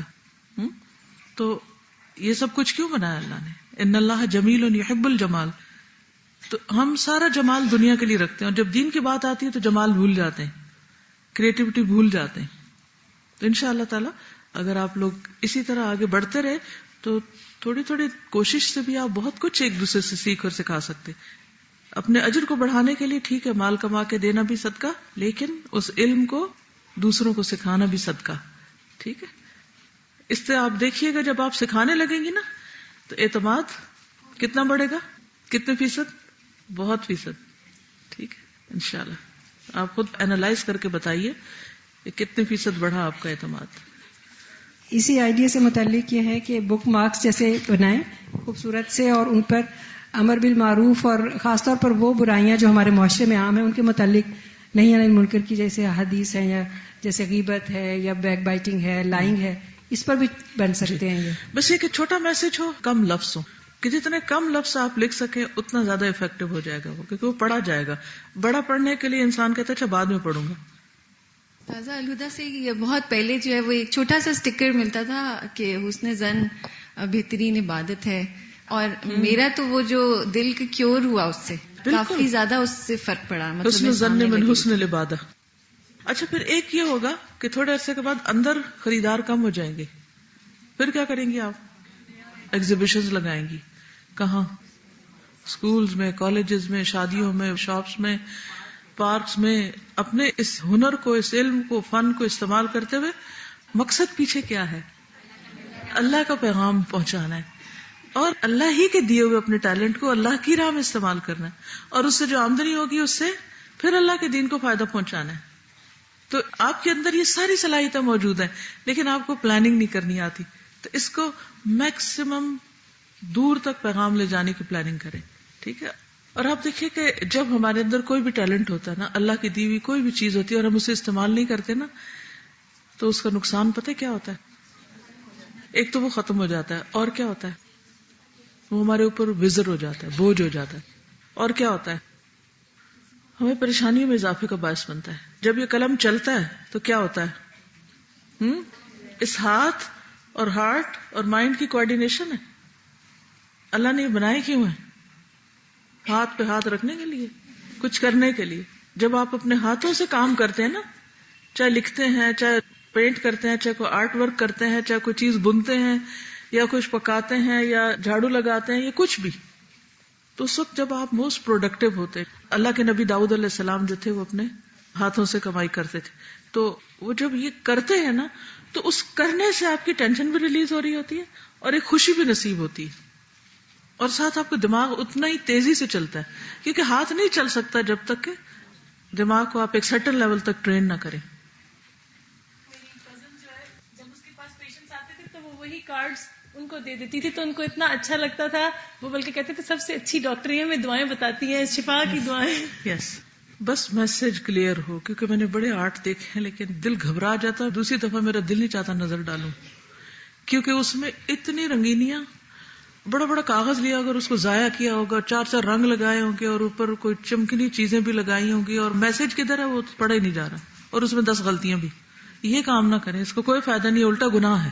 اسراف یعنی کسی بھی ریسورسز میں سے کسی بھی چیز کو ضائع کرنا، اور اس کو مس یوز کرنا، ابیوز کرنا، اور سیلف پروجیکشن کا شوق ہونا، یہ ساری چیزیں عمل کو برباد کر دیتی ہیں. پھر کاغذ کوئی بھی نہیں پھینکنا چاہیے. جب کاغذ پھینکے تو سمجھے کہ آپ نے ایک درخت کو کاٹ کے پھینک دیا. میں تو عام طور پر جو انویلپس آتے ہیں نا، ان کو بھی کاٹ کے ان کے الٹی سائڈ پہ جو وائٹ حصہ ہوتا ہے، یہ صاف ہوتا ہے، اس پہ بھی لکھتی ہوں تاکہ یہ ضائع نہ ہو. ان کو تھوڑا سا پانی میں ڈال کے ہم رکھ دیں، تو اس کے بعد وہ ذرا گیلے ہو جائیں گے، پھر انہیں کرش. دس is a very good idea.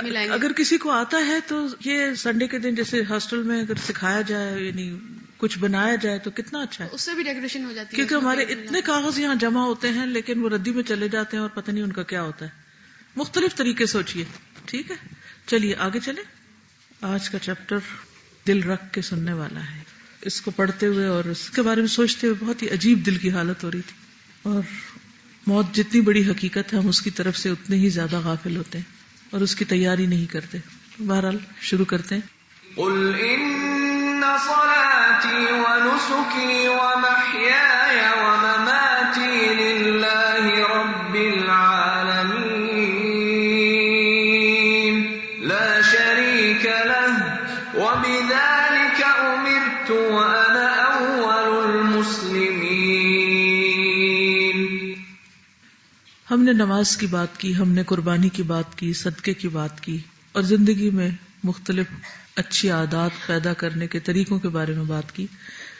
اب ہم اس کتاب کے آخری حصے کی طرف چلیں گے، اور وہ حصہ ہے جو ہماری زندگی کے آخری حصے سے متعلق ہے. انسان کا آخری انجام اس پر منحصر ہے کہ اس کا اختتام کس حال میں ہوتا ہے. تو اگر موت اللہ کے لیے ہوگی، اللہ کی رضا کے مطابق ہوگی، تو ہی کامیابی ہوگی. اس موت کے وقت کو یا آخری وقت کو اللہ کی رضا اور اللہ کی مرضی کے مطابق کرنے کے لیے ضروری ہے کہ ہم علم حاصل کریں. تو انشاءاللہ آج ہم موت کی یاد دہانی یا روانگی کی یاد دہانی کے بارے میں بات کریں گے. جو موت اور اس سے متعلق جو بھی مراحل ہیں ان کا آغاز جہاں سے ہوتا ہے اس سے متعلق گفتگو ہوگی انشاءاللہ. موت ایک اٹل حقیقت ہے. جس میں کسی کو کوئی شک ہی نہیں. ہر ذی روح کے لیے موت ہے، کوئی بھی بچنے والا نہیں. قرآن مجید میں اللہ سبحانہ وتعالیٰ کا ارشاد ہے اِنَّكَ كَادِحٌ إِلَىٰ رَبِّكَ كَدْحًا فَمُلَاقِيهِ، اے انسان بے شک تو مشقت کرتے کرتے اپنے رب کی طرف جانے والا ہے، سخت مشقت، پھر اس سے ملنے والا ہے. یہ مشقت زندگی میں بھی ہے، لیکن ایک بڑی مشقت موت کے اندر بھی ہے. یا ایھا الانسان انک کادح الی ربک کدحا فملاقیہ.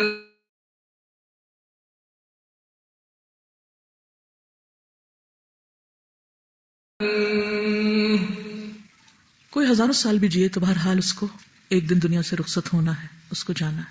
موت سے کسی کو بھی فرار نہیں، خواہ کوئی بزرگ ہو یا بچہ ہو، عورت ہو یا مرد ہو، امیر ہو یا غریب ہو، پڑھا لکھا عالم ہو یا جاہل ہو، ہر ایک کو اس تجربے سے گزرنا ہے. اور کوئی ہزاروں سال بھی جیے تو بھی اگر پچھلی زندگی کو پلٹ کر دیکھے تو اس کے ہاتھ میں کچھ بھی نہیں ہوتا، کیونکہ زندگی ہر لمحے کا نام ہے، اور ہر لمحہ جب گزرتا چلا جاتا ہے تو زندگی ختم ہوتی چلی جاتی ہے، اور بالآخر جب آخری لمحہ پہنچتا ہے تو اس کا مکمل اختتام ہو جاتا ہے. ورنہ دیکھا جائے تو ہم ہر لمحہ اختتام کی طرف جاتے ہیں اور ہر لمحہ ختم ہوتے چلے جا رہے ہیں. یعنی ہمارا خاتمہ کیا ہے؟ دراصل زندگی کا خاتمہ، وقت کا خاتمہ. وہ لمحات جو گزر جاتے ہیں وہ ہمیں ختم کرتے چلے جاتے ہیں. ہمارے نیک اعمال اور بہترین اعمال ہی دراصل ہمارے لیے اصل زندگی عطا کرنے والے ہیں.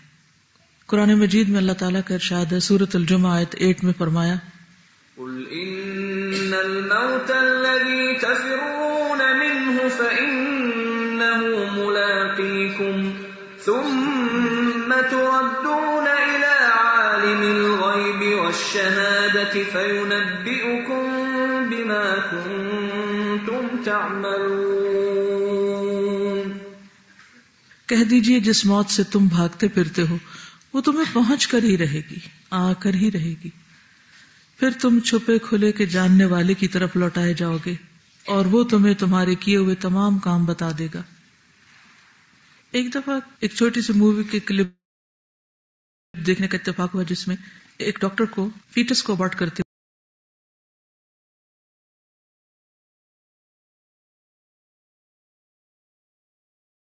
ہوئے دکھایا گیا. تو جس وقت ماں کے پیٹ میں اس کو ختم کیا جا رہا تھا تو وہ آگے آگے بھاگ رہا تھا اور بالآخر وہ پکڑا گیا اور ختم کر دیا گیا. موت جس پر بھی آتی، خواہ کوئی ماں کے پیٹ میں ہو یا باہر ہو، چھوٹا ہو یا بڑا ہو، انسان ہمیشہ اس سے بھاگتا ہے، اس کو فیس نہیں کرنا چاہتا، اس کی طرف جانا نہیں چاہتا. لیکن جو وقت، جو جگہ، جو موقع لکھا ہو وہاں آ کر اس کو دبوچ لیتی، وہ پکڑا جاتا ہے، کوئی بھاگ نہیں سکتا. جیسے ایک جگہ پر آتا ہے کہ وَلَوْ كُنْتُمْ فِي بُرُوجٍ مُشَيَّدَةٍ، خواہ تم مضبوط قلعوں میں ہی کیوں نہ بند ہو جاؤ، موت وہاں بھی داخل ہو جائے گی. فرشتے کے سامنے کوئی مادی چیز کچھ معنی نہیں رکھتی، کوئی میٹر نہیں کرتی. بڑے سے بڑے بروج اور قلعے، ہر چیز کے اندر سے موت سرایت کر جاتی اور جس کو جہاں جا کے پکڑنا ہوتا پکڑ لیتی. اور اس میں کوئی تاخیر بھی نہیں ہوگی، کوئی آگے پیچھے بھی نہیں ہوگا وقت، کوئی بھول چوک نہیں ہوگی. سورۃ المنافقون آیت 11 میں اللہ تعالیٰ فرماتے ہیں وَلَن يُؤَخِّرَ اللَّهُ نَفْسًا إِذَا جَاءَ أَجَلُهَا وَاللَّهُ خَبِيرٌ بِمَا تَعْمَلُونَ. اور جب کسی کا مقررہ وقت آ پہنچتا ہے تو پھر اللہ اس کو ہرگز مہلت نہیں دیتا، اور جو کچھ تم کرتے ہو اللہ اس سے بخوبی جانتا ہے. اور پھر آخر وہ دن آ پہنچتا ہے جس کو آنا ہی تھا. سورۃ قاف آیت 19 میں فرمایا وجہ تو ہے جس سے تو بھاگتا پھرتا تھا، تو اس کے بارے میں سوچنا نہیں چاہتا تھا، تو اس کو فیس نہیں کرنا چاہتا تھا، لیکن وہ دن آ گیا ہے. اب دیکھیے کہ ہر آنے والی چیز خواہ وہ دور ہو لیکن وہ قریب ہوتی کہ تسمے سے بھی زیادہ قریب، کہ جو چیز چل پڑے روانہ ہو چکی ہے وہ آ ہی پہنچے گی. سورۃ السجدہ 11 میں فرمایا قل یتوفاکم ملک الموت الذی وکل بکم ثم الی ربکم ترجعون، کہہ دو کہ موت کا فرشتہ جو تم پر مقرر کیا گیا ہے تمہاری جانیں قبض کر لیتا ہے، پھر تم اپنے پروردگار کی طرف لوٹائے جاتے ہو۔ یعنی جس فرشتے نے جان لینی ہے اس کو اپنے کام کا پتہ ہے اور وہ اپوائنٹڈ ٹائم پر پہنچ جائے گا اپنے کام پر۔ سورۃ الانعام میں فرمایا حتی اذا جاء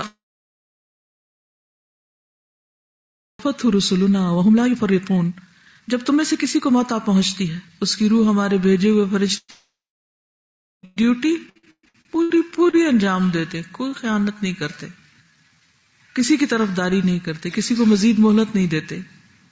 سورۃ القیامہ میں فرمایا کلا اذا بلغت التراقی وقیل من راق وظن انہ الفراق والتفت الساق بالساق الی ربک یومئذ المساق، ہرگز نہیں جب روح ہنسلی تک یعنی گلے کی ہڈی تک پہنچ جائے گی اور کہا جائے گا ہے کوئی دم جھاڑ کرنے والا، کیونکہ ساری دوائیاں بیکار ہو گئی، اور وہ سمجھ گیا کہ یہ وقت جدائی کا ہے اور پنڈلی سے پنڈلی جڑ جائے گی یعنی جان نکلتے وقت، اور اپنے رب کی طرف اس دن روانگی ہوگی، کوئی بھی اس کو روک نہیں سکتا، بڑے سے بڑا ڈاکٹر اور بڑے سے بڑا دم کرنے والا، اور موت سے کوئی بھی بچنے والا نہیں۔ کل نفس ذائقۃ الموت، ہر نفس کو موت کا ذائقہ چکھنا ہے، یہ کڑوا پیالہ، یہ موت کا پیالہ ہر ایک کو پینا ہے، بس فرق اس چیز کا ہے کہ کون تیاری رکھتا ہے اس کی اور کون اس کو بھلائے رکھتا ہے اور پھر اچانک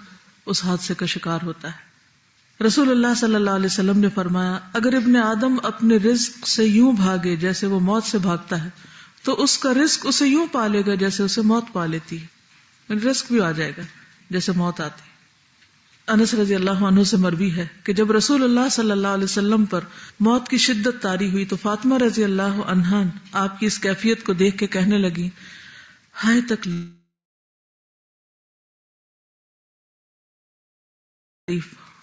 یعنی اتنی پین، اتنی تکلیف۔ نبی صلی اللہ علیہ وسلم نے اس پر فرمایا تمہارے باپ پر جو کیفیت طاری ہو رہی ہے قیامت تک آنے والے کسی انسان سے اللہ اسے معاف کرنے والا نہیں ہے، یعنی جو تکلیف نبی پر آئی ہے وہ تکلیف کسی سے بھی نہیں چھوٹے گی۔ یہ تکلیف صلی اللہ علیہ وسلم اگر ان پر سکرات الموت آئی، اگر وہ سکرات الموت سے گزرے تو پھر کون بچ سکتا ہے؟ پھر موت انسان کو گھیرے ہوئے۔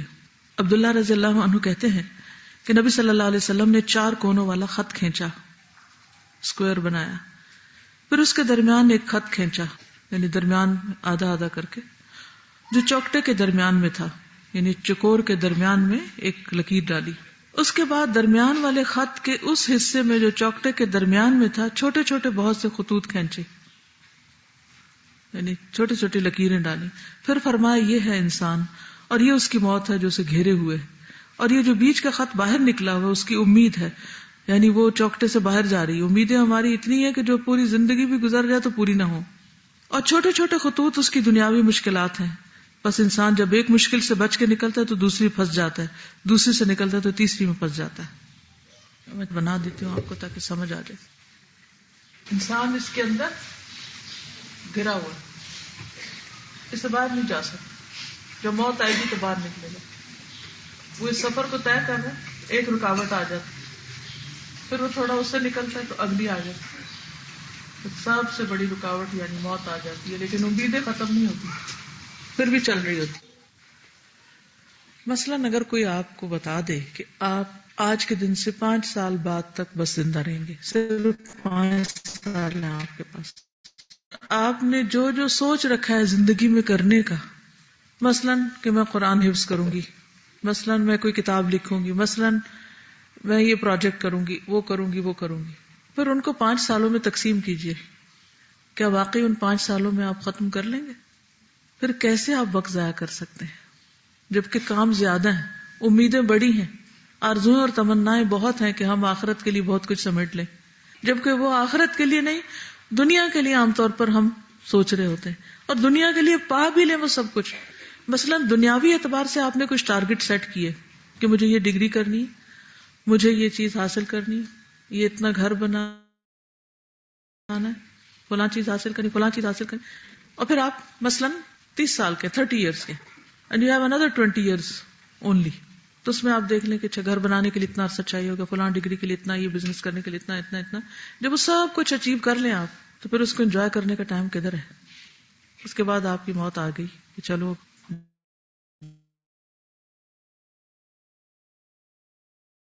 ابھی تو اس نے بہت کچھ کرنا تھا.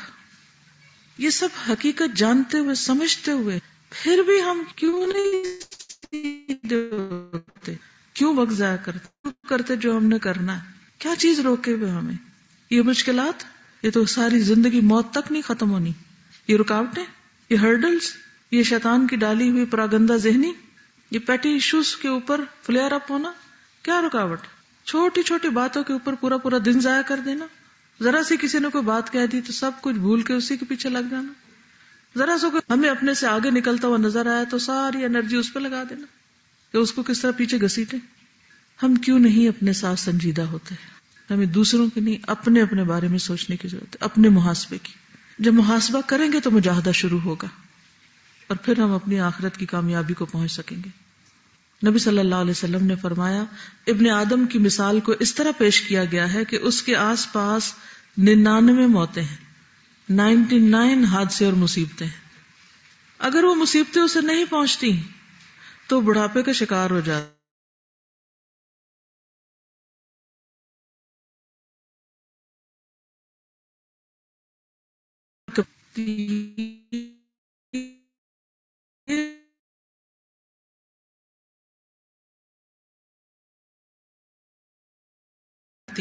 سب ختم ہو جائیں گی نا، لیکن موت ہمیں ختم کر دے گی.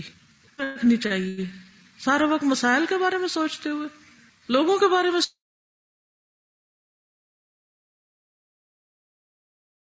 سوچتے ہوئے، لوگوں کی بری باتیں سوچتے ہوئے. کیا ہماری زندگی کا یہی مقصد رہ گیا؟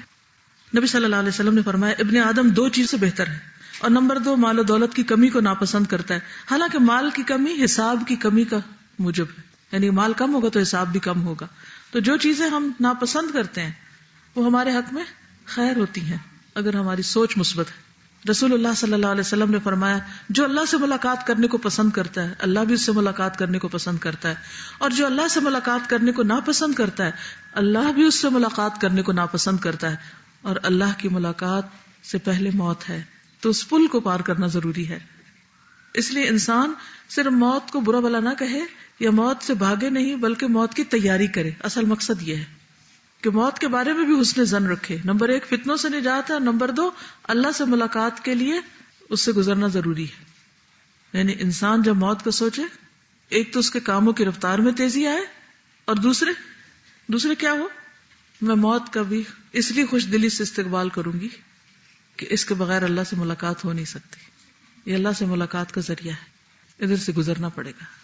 تو دنیا میں رہتے ہوئے اس زندگی میں موت کی تیاری بھی کرنی چاہیے اور موت کی یاد بھی رہنی چاہیے، کیونکہ موت کی یاد انسان کو گناہوں سے بچاتی ہے، غیر ضروری مصروفیات سے بچاتی ہے.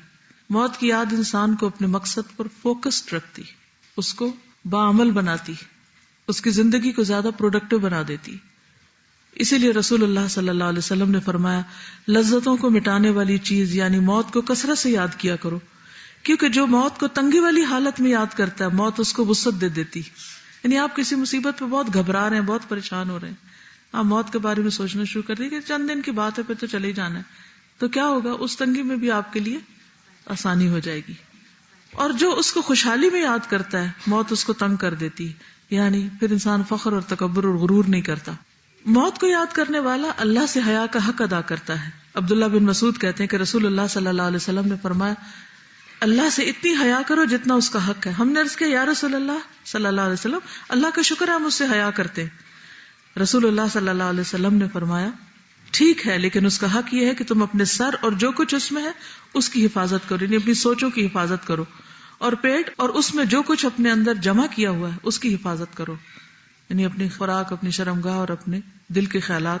یہ سب کچھ سینہ یعنی جسم کا یہ حصہ ہے، ایک میجر حصہ سر ہے اور ایک میجر حصہ دھڑ ہے، تو اس میں ہے اس کی حفاظت کرو. پھر موت اور ہڈیوں کے گل سڑ جانے کو یاد کیا کرو، اور جو آخرت کی کامیابی چاہے گا وہ دنیا کی زینت کو ترک کر دے گا، اور جس نے ایسا کیا اس نے اللہ سے حیا کا حق ادا کر دیا. تو گویا موت ہماری زندگی کو سیدھا کرتی. موت کو یاد کرنے والا ہی عقل مند ہے. ابن عمر کہتے ہیں کہ میں رسول اللہ صلی اللہ علیہ وسلم کے ساتھ تھا. میں رسول اللہ صلی اللہ علیہ وسلم کے ساتھ تھا. اتنے میں ایک انصاری آپ کے پاس آیا اور سلام کیا. پھر عرض کیا یا رسول اللہ کون سا مومن افضل ہے، زیادہ اچھا مومن کون ہے؟ آپ نے فرمایا جس کے اخلاق بہت اچھے ہوں. پھر اس نے پوچھا کون سا مومن عقل مند ہے؟ آپ نے فرمایا جو موت کو سب سے زیادہ یاد کرتا ہے اور موت کے بعد کے لیے اچھی تیاری کرتا ہے وہی عقل مند ہے. اور ہمارا کیا معیار ہے عام طور پر دنیاوی طور پر؟ عقل مند کس کو کہتے ہیں؟ ہو از اسمارٹ؟ جو دنیاوی معاملات اور دنیا کو بہتر بنانے کے ڈھنگ اور گر خوب جانتا ہو، جس نے اپنی دنیا کو خوب سجا رکھا ہو، خوب فروغ دے رکھا ہو، وہ عقل مند ہے. حالانکہ عقل مند وہ ہے جو اپنی آخرت کو یا موت کے بعد پیش آنے والے مراحل کو زیادہ بہتر طور پہ سوچتا ہے. اس کا غم ہی وہی ہے. پھر یہ کہ موت کو انسان اپنے قریب محسوس کرے، کہ موت کا مزہ چکھنے سے پہلے موت کو محسوس کرے. اور یہ کیسے ہوتا ہے؟ یہ کیسے ممکن ہے؟ موت کے بارے میں پڑھنا، جن لوگوں پر مختلف طریقے سے موت گزری ہے ان واقعات کو پڑھنا، قبرستان کی زیارت کرنا یعنی قبروں کو دیکھنا، اور جنازوں پہ جانا، یا جہاں کوئی فوت ہو میت کو دیکھنا، میت کو غسل دینا. السلام علیکم. میں وہ ہوں جس کو ایک مردے نے ہدایت دی. وہ ہے یہ کہ جب استاذہ کراچی میں آئی تھی انہوں نے دورہ قرآن کیا تھا تو مجھے 19 پارے سے پتہ چلا تھا اور میں نے 19 پارے سے انٹری کی تھی. لیکن جس دن تکمیل ہوئی تھی تو میری نیبر میرے سامنے نئی رہنے آئی تھی. انہوں نے نیا گھر بنایا تھا. تو جب ہم واپس آ رہے تھے دعا سے تو انہوں نے کہا چلیں سیدھا ہم لیتے نا داخلہ. تو میں جاب کر رہی تھی تو میں نے کہا نہیں تم پہلے کرو دیکھو کیا ہوتا ہے کیا نہیں ہوتا پھر میں دوں گی نا داخلہ. اس نے تو داخلہ لے لیا. میں اپنی جاب کرتی تھی. ہمارے ٹیرس بالکل آمنے سامنے تھے. اب میں اپنی جاب کے لیے اٹھتی تھی. جب بھی میں اٹھتی تھی وہ مجھ سے پہلے اٹھی ہوئی ہوتی تھی اپنی ٹیرس میں. کبھی وہ تسبیح پڑھ رہی ہوتی تھی، کبھی وہ قرآن کا ترجمہ یاد کر رہی تھی. تو میرا روز یہ ارادہ ہوتا تھا کہ آج میں نے کبرا کو بیچ کرنا ہے اور میں اس سے پہلے اٹھوں گی. حالانکہ میں دنیا کمانے کے لیے اٹھتی تھی پھر میں کبھی بھی اس کو بیٹ نہیں کر سکی. جتنا بھی میں جلدی اٹھوں وہ مجھ سے پہلے ہی اٹھی ہوئی ہوتی تھی. بہرحال ہماری بہت اچھی دوستی ہوگی. اس دوران میں اس کو حج پہ جانے کا موقع ملا اور یہ کچھ بیمار بھی تھی. اس نے وہاں جا کے غلطی یہ کی کہ جب ہم کہتے ہیں نا کہ جب ہم آب زمزم پیتے ہیں تو ہماری دعا قبول ہوتی ہے، تو اس نے جب دعا مانگی تو اس نے یہ دعا مانگ لی کہ اللہ سبحانہ تعالیٰ جو میری بیماری ہے وہ ظاہر ہو جائے. تو ہوا یہ کہ اس کو بڑی آنت کا یا چھوٹی آنت کا کوئی کینسر تھا، وہ اس کا وہیں ظاہر ہو گیا. اس کا اتنا پیٹ میں درد ہوا. 40 دن کے حج پہ گئی تھی تو وہاں پر اس کو اسپتال میں داخل کیا گیا اور اس کے ہسبینڈ کو بتایا گیا کہ اس طرح ہے، اور اس کا وہیں پر آپریشن ہوا اور اسٹریچر پہ اس نے پورا حج وغیرہ کیا. جب آئی ملاقات ہوئی بہت کمزور ہوئی تو میں نے سیکھا کہ کیا ہوا، تو اس نے مجھے بتایا کہ میرے ساتھ حج میں ایسے ہوا. تو ایک سبق تو میں نے یہ سیکھا کہ انسان کو ہمیشہ اچھی دعا مانگنی چاہیے، کیونکہ کوئی بھی انسان کے لمحات ایسے ہوتے ہیں جو قبولیت کے ہوتے ہیں. پورا سال وہ اس بیماری میں بیمار رہی اور جب نیکسٹ بقرہ عید آئی تو جمعے کے دن اس کی ڈیتھ ہوئی. اور جب مجھے پتا چلا تو میں اس کا مردانہ لانے گئی. اس عورت نے میرے سامنے اپنا گھر بنایا تھا لیکن اس نے اس کو ڈیکوریٹ نہیں کیا. پورا سال قرآن سیکھتی رہی اور جب میں اس کے پاس بیماری میں جاتی تھی تو مجھ سے کہتی تھی کہ مجھے تکلیف میں میری چیخ نکل جاتی تو کیا مجھے اللہ گناہ دے گا؟ تو میں اسے کہتی تھی نہیں آپ صبر کرتے ہو نا تو آپ کو نہیں دے گا. وہ اسپتال میں جاتی تھی، استاذہ کی کیسٹس ہر چیز لے جاتی تھی، نرسوں کے پاس کیمو تھراپی ہر وقت بانٹتی رہتی تھی. جب وہ رہنے آئی تو ماشاءاللہ بہت ہیلدی تھی، اس کے بال بھی بہت اسٹرانگ تھے، ہیلتھ بھی بہت اچھی تھی. اور جب اس کی ڈیتھ ہوئی تو آپ کو پتا ہے کینسر والوں کا کیا حال ہوتا. جب میں نے اس کا مردہ نلایا اور میں اس کا مردہ نلا رہی تھی اور میں سوچ رہی تھی کہ 1 سال میں اس عورت کا کیا حال ہوا ہے. اگر وہ اپنا گھر ڈیکوریٹ کرنے میں رہتی تو گھر تو 1 سال میں بھی ڈیکوریٹ نہیں ہونا تھا. لیکن اس دوران میں میرے خیال سے اس کے 22 پارے ہوئے تھے یا 26 پارے، مجھے علم نہیں. وہ کر چکی تھی اور اس کا اتنا عمل تھا اس پہ کہ میں آپ کو بتا نہیں سکتی. میں یہی کہتی تھی کہ کبرا مجھ سے آگے آ جاتی ہے. نلاتے ہوئے میں نے یہ ڈیسیژن لیا کہ میں بھی یہ کروں گی اور میں نے اسی دن فیصلہ کیا اور نیکسٹ ڈے میں نے اپلائی کیا اور سورہ بقرہ کے اینڈ میں انٹر ہوئی. تو اگر آپ کا عمل اتنا اسٹرانگ ہو تو آپ کا مردہ بھی کسی کی ہدایت کا سبب بن جاتا ہے. تو آج تک میں جو بھی ہوں میں ان کے لیے ہوں، صدقہ جاریہ ہوں. السلام علیکم. پھر اسی طرح ہر نماز میں موت کو یاد کرنا چاہیے. رسول اللہ صلی اللہ علیہ وسلم نے فرمایا اپنی نماز میں موت کو یاد کرو، کیونکہ جب آدمی نماز میں موت کو یاد کرتا ہے تو ممکن ہے وہ اپنی نماز کو اچھے انداز میں ادا کرے. اور اس آدمی کی طرح نماز پڑھو جسے اس موقع کے بعد نماز پڑھنے کا گمان نہیں ہوتا کہ شاید میں پھر نہ پڑھ سکوں. اور ہر ایسے کام سے اجتناب کرو جس سے معذرت کرنا پڑتی ہے، یعنی پہلے ہی سوچ سمجھ کے قدم اٹھاؤ، بعد میں ریگریٹس نہ ہو، ہر وقت سوری نہ کرنا پڑے. پھر اسی طرح سونے سے پہلے اور سو کر جب اٹھیں صبح اس وقت موت کو یاد کریں. رسول اللہ صلی اللہ علیہ وسلم نے فرمایا النوم اخو الموت، نیند موت ہی کی قسم میں سے ہے. آج جب آپ رات سونے لگے تو ضرور سوچیں کہ کس طرح ہم اپنے آپ کو اللہ کے حوالے کیے چلے جا رہے تھے نا، ساتھ ساتھ دعا پڑھ رہے ہوتے ہیں کہ ان امسکت نفسی فرحمها وان ارسلتها فاحفظها، اگر تو مجھے فوت کر لے یعنی دوبارہ روح میری واپس نہ دے تو اس پر رحم کر، اور اگر تو واپس دوبارہ دنیا میں میری روح کو بھیج دے، کیونکہ موت کے وقت ایک روح قبض ہو جاتی ہے نا، تو پھر تو اس کی حفاظت فرما. تو وہ وقت یہ دعا جب آپ رات کو پڑھتے ہیں تو واقعی موت یاد آتی. اور پھر جب صبح اٹھ کے پڑھتے ہیں الحمدللہ الذی احیانا بعد ما اماتنا، تو اس کو بھی اگر آپ شعور سے پڑھیں کہ موت کے بعد اٹھے، نیند کے بعد اٹھنا کیا ہے دراصل موت کے بعد اٹھنا، تو اس سے سوتے جاگتے دن کے آغاز اور اختتام پر مومن اپنی دنیا سے روانگی کو یاد کرتا رہتا ہے. غافلوں کی نیند نہ سوئیں اور غافلوں کی طرح دن کا آغاز نہ کریں. رسول اللہ صلی اللہ علیہ وسلم جب رات کو بستر پہ لیٹتے تو اپنا ہاتھ رخسار کے نیچے رکھتے اور فرماتے اللہم بسمک اموت و احیا، اور جب جاگتے تو فرماتے الحمدللہ الذی احیانا بعدما اماتنا والیہ النشور. پھر اسی طرح یہ ہے کہ موت کے بعد کی زندگی کی فکر کرنی چاہیے کہ وہ کیسی گزرے گی، قبر میں کیسے رہیں گے اور اٹھ کے کیا حال ہوگا، پھر اس کے بعد کیا ہوگا. اس میں ایک بات یہ بھی یاد رکھیں کہ جب آپ قبرستان کو دیکھیں اور قبروں کو دیکھیں تو سوچیں کہ ان کے پاس وقت نہیں ہے، یہ اپنے لیے دعا نہیں کر سکتے، یہ کوئی کام نہیں کر سکتے، لیکن اس وقت میرے پاس وقت ہے اور میں اس کو ضائع کر رہی ہوں، میں سوچوں میں بیٹھی ہوں، ادھر ادھر کی چھوٹی چھوٹی باتوں پہ غم کھا رہی ہوں. اگر کل کا یہ وقت مجھے قبر میں جانا پڑے تو میرے پاس کیا ہے، تو مجھے جلدی سے اس کی تیاری کر لینی چاہیے، بجائے اس کے کہ میں گرے ہوئے دودھ کے اوپر روتی رہوں بیٹھ کے. عمرو بن عاص کی وفات کا جب وقت آیا تو وہ رونے لگے. ان کے بیٹے عبداللہ نے ان سے پوچھا آپ کیوں رو رہے ہیں، کیا موت کی گھبراہٹ محسوس ہو رہی ہے؟ انہوں نے فرمایا اللہ کی قسم موت سے نہیں بلکہ موت کے بعد پیش آنے والے واقعات سے ڈر رہا ہوں، کہ موت کے بعد کیا ہوگا، موت کا وقت تو گزر ہی جائے گا. بیٹے نے کہا آپ تو خیر پر قائم رہے. پھر انہوں نے رسول اللہ صلی اللہ علیہ وسلم کی رفاقت اور فتوحات شام کا تذکرہ کیا. عمر کہنے لگے کہ تم نے سب سے افضل چیز تو چھوڑ ہی دی، یعنی لا الہ الا اللہ کی گواہی. میری 3 حالتیں رہیں اور ہر حالت میں اپنے متعلق جانتا ہوں. سب سے پہلے میں کافر تھا، رسول اللہ صلی اللہ علیہ وسلم کے خلاف تمام لوگوں میں سے انتہائی سخت تھا، یعنی آپ کی دشمنی میں.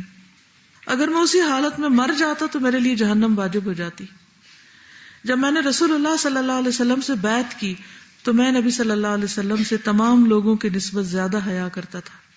اسی وجہ سے میں نے نگاہیں بھر کر کبھی رسول اللہ صلی اللہ علیہ وسلم کو نہیں دیکھا اور اپنی خواہشات میں بھی کبھی انہیں جواب نہیں دیا، یہاں تک کہ وہ اللہ سے جا ملے. اگر میں اس زمانے میں فوت ہو جاتا تو لوگ کہتے عمر کو مبارک ہو. یعنی پھر یہ مسلمان ہونے کا واقعہ بیان کرتے کہ دوسرا فیز کون سا ہے جب میں مسلمان ہو گیا اور پھر حضور صلی اللہ علیہ وسلم سے میں اتنا حیا کرتا تھا کہ میں ان کو آنکھ بھر کے بھی نہیں دیکھتا تھا، اور یعنی ایک رسپیکٹ اور محبت اور آپ پر ایمان اور آپ کا ساتھ دینا، یہاں تک کہ میں اگر اس حال میں فوت ہوتا تو جنت نصیب ہوتی. پھر میں حکومت اور دوسری چیزوں میں ملوث ہو گیا. اب مجھے نہیں معلوم کہ یہ میرے لیے باعث وبال ہے یا باعث ثواب، لیکن جب میں مر جاؤں تو تم مجھ پہ مت رونا، کسی تعریف کرنے والے کو یا آگ کو جنازے کے ساتھ نہ لے جانا، میرا تہبند مضبوطی سے باندھو کہ مجھ سے جواب طلبی ہوگی. مجھ پر آہستہ آہستہ مٹی ڈالنا اور سب طرف بکھیر دینا. دایاں پہلو بائیں پہلو سے زیادہ حق نہیں رکھتا. میری قبر پر کوئی لکڑی یا پتھر نہ گاڑنا، اور جب تم مجھے قبر کی مٹی میں چھپا کر فارغ ہو جاؤ تو اتنی دیر قبر پہ رک جانا جس میں ایک اونٹ ذبح کر کے اس کے ٹکڑے بنا لیے جائیں تاکہ میں تم سے انس حاصل کر سکوں. اور یہ ان کی آخری وقت کی وصیتیں تھیں. لیکن اصل بات یہ ہے کہ انسان اپنی زندگی کے ہر فیز میں اپنا محاسبہ کرتا رہے. ایک وہ وقت تھا کہ جب ہم قرآن کو نہیں جانتے تھے اور ہم بھی عام دنیا دار لوگوں کی طرح دنیا میں ڈوبے ہوئے تھے. پھر اللہ نے ہمیں ہوش دی، پھر پورا سال ہم قرآن کے ساتھ گزارتے ہیں اور ہمارا ایک ایک دن ہمیں صاف کرتا چلا جاتا ہے، لیکن پھر ایک وقت ایسا آ جاتا ہے کہ آپ کا یہ تعلق کمزور پڑ جاتا ہے اور پھر آپ دنیا میں ملوث ہو جاتے ہیں. اس وقت اگر اللہ توفیق دے اچھے کاموں کی تو یہ اللہ ہی کا احسان ہے، اور اگر انسان بھول جائے اور ادھر ادھر اپنے آپ کو ضائع کر دے تو پھر اپنے آخری حساب محاسبے کے لیے تیار ہو جائے.